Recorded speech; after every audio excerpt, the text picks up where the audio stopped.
Hi, my name is Brian Salas. I'm the co-founder of Green Veterans Group. And we started the Green Veterans Group to solve an issue, and that's reintegration and job opportunities for veterans. So the Green Veterans Group started when I picked a degree in college called Alternative and Renewable Energy.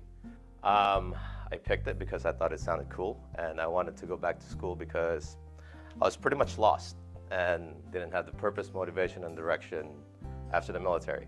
Then, upon learning a lot more about sustainability and renewable energy, my colleague and I, Idel, saw an issue and a problem.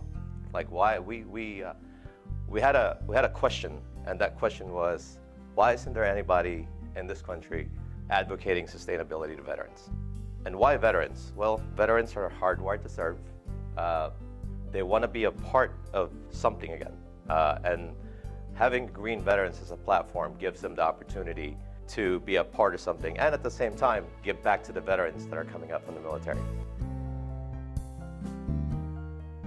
Before you go to the military, you're just like any regular person, you know. But then when you become such a part of such a big organization and you see the camaraderie and the sacrifice and the willingness to put yourself, you know, for the service of others, that does something to you, right? It becomes, I think we're naturally wired to do that.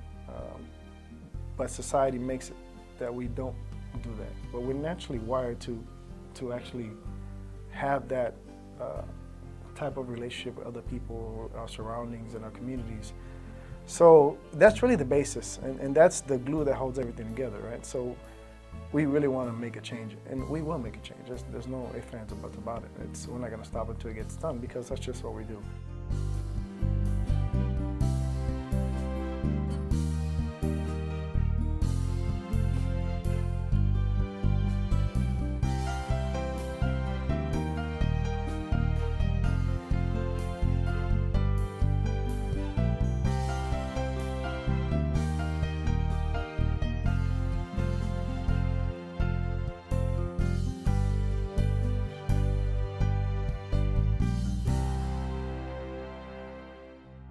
There's three things that's happening. You're being disenfranchised, you lost your mission, and now you don't know what to do. You miss the sense of being a part of something. You miss the sense of community, serving the community. You lose your identity, basically. So, you know, with the whole Green Veterans, you know, we feel that we now have a platform for vets to come home to. A lot of veterans make themselves POWs, right? They self-impose POWs. How do we get them back? How do we get them from that loneliness? How do we get them from that, I'm not worth anything anymore, that seclusion? How do we bring them back? And the only way we can think of is to give them purpose, motivation, and direction. Green Veterans is just a way to get veterans into the green industry. Our motto is engage, collaborate, and sustain. And we really believe that in that order. Once you engage, you get the opportunity to do all those other things, and the end result should be sustainability. Here's what Green Veterans believe, and here's our ethos. We believe that sustainability is a right, not a privilege. We believe that through collaboration, it's the only way to affect change. We believe that veterans are hardwired to serve. We believe that green building and green living is a method to sustain a way of life. We believe in a holistic approach, and we believe that sustainability is a way to achieve affordable housing, waste remediation, water management, food production, and ultimately transition to renewable energy.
how do we accomplish the sustainability missions through the veterans? How do we build the Green Army, the Sustainability Green Army?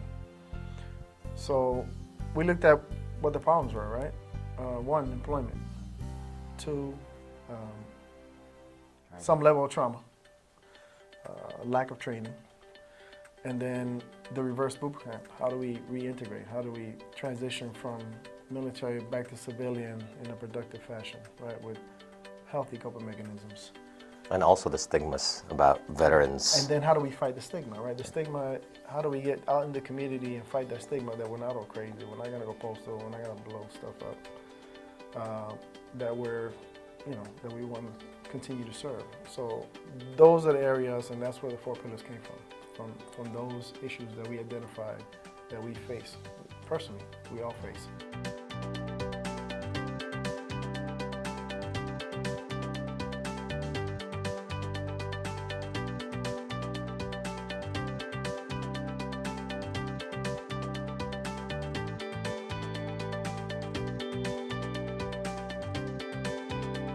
We needed a system of implementation, and since reintegration is the first part, bring them into the fold. So what we develop is events centered around that type of activity. The events that we come up with are, your meet and greet, the Veterans Trauma Resolution, the VA Benefits Workshop, and all the partners in the community that want to collaborate on this. We bring them together in one space, and then just kind of have a network type of event and invite people to it. So reintegration just means bringing you back into the fold and finding what part of the process of reintegration are you in, and then helping you get to that next part. That's really reintegration.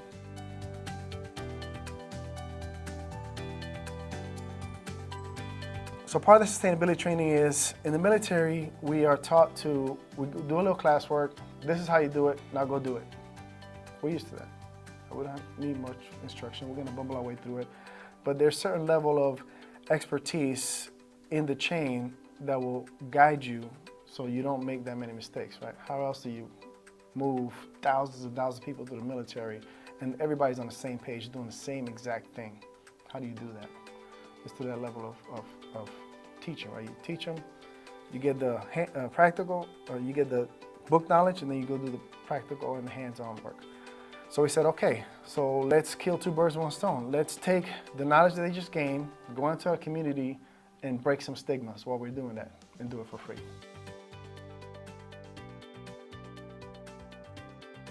So we decided to tackle that problem and went after energy efficiency and building science. So we offered 2 trainings, and that was one, the LEED GA, which offered you the broad stroke of sustainability, because that's what we're all about, macro. And then we boiled it down to micro and tied those 2 concepts together with BPI Building Analyst training, which taught you all about building science. So those 2 programs, that's what we started with. Once again, every Green Veterans will have their own sustainability training program based on what their certain community needs. We felt that's what we needed to do, so that's what we did. So the first class was 10, 7. 5 of those 10 were from a company, an existing company, a like-minded energy company that was interested in energy conservation, so on and so forth, and do a lot of work for the government because they know the government is moving in that direction because it just makes sense.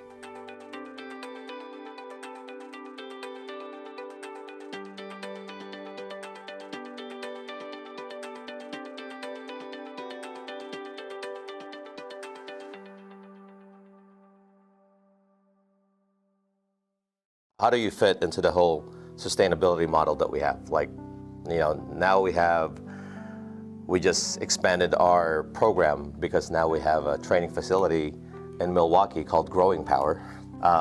And now we're able to offer vets who are passionate about urban farming or, waste remediation.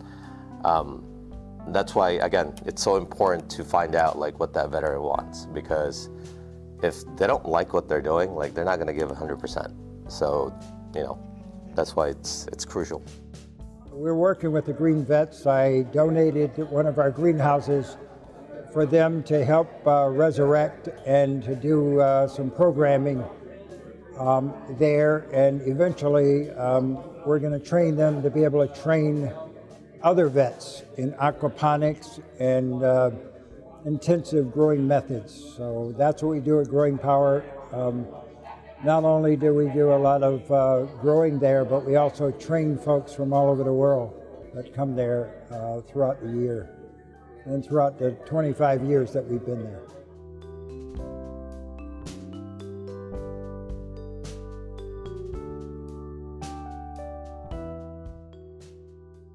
So basically, once you're done with your sustainability training program, we're going to give you something to do. We're going to give you a chance to apply your skills, because that's what we're used to. And that's what sustainability training program segues into the community service projects. And we've really done really well in this, and we really feel that that's where the engagement happens, not just in the outreach, but in the service projects, because there's tangibles there, right? So you go to a veteran's home. One project we did, she had no working bathroom, no working kitchen. Yeah, she was living there. This is a combat veteran, disabled, living with an elderly mother and 2 kids. Habitat for Humanity wouldn't touch it. As a matter of fact, that's where we got the referral from. Habitat said, hey, we can't handle it. Can you handle it? Of course we're going to handle it. You know what I mean? They're veterans. What are you going to say? No? We're going to find a way to do it. These to say we got it done. There's many stories like that. And what we're finding is that the younger generation veterans end up helping the older veterans. And statistically, a lot of older veterans from Vietnam era, so on and so forth, are below the poverty line. They're barely making it. And they're living in substandard conditions. Just because they're old doesn't mean that they didn't serve or they're not they have no worth. So they shouldn't be living in those conditions. It's our duty to take care of our own.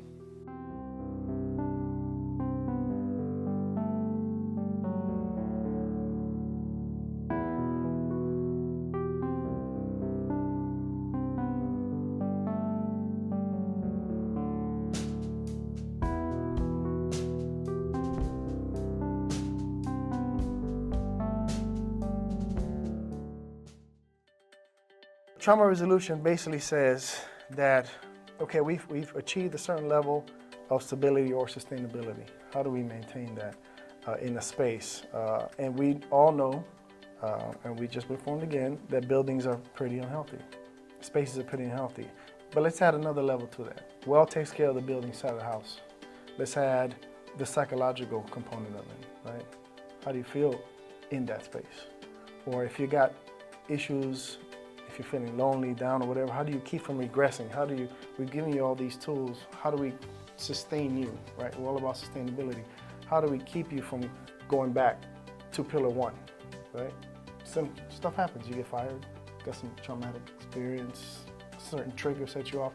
How do you keep from going back?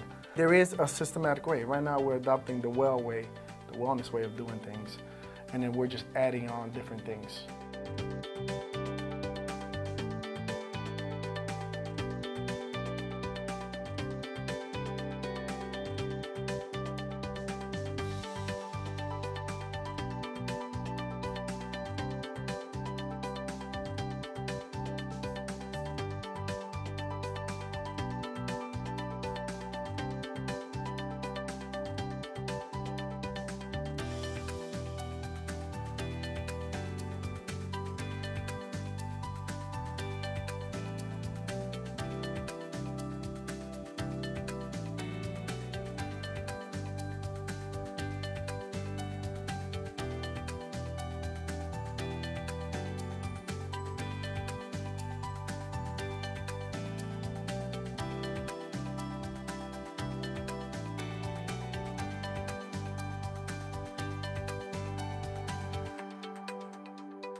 contact your local USGBC members, and from there you start identifying other like-minded organizations that you think would be beneficial to the Green Veterans Movement or partner with. And then from there, very important aspect is that you have to find your veteran champion that's gonna spearhead the movement, and you have to find your civilian counterpart so that you could have that dynamic of collaboration between civilians and veteran. And oh, by the way, you don't have to be a veteran to be a green veteran. You know, you could be a civilian too. And Adele said it best, if you're passionate about sustainability, then you're a green veteran.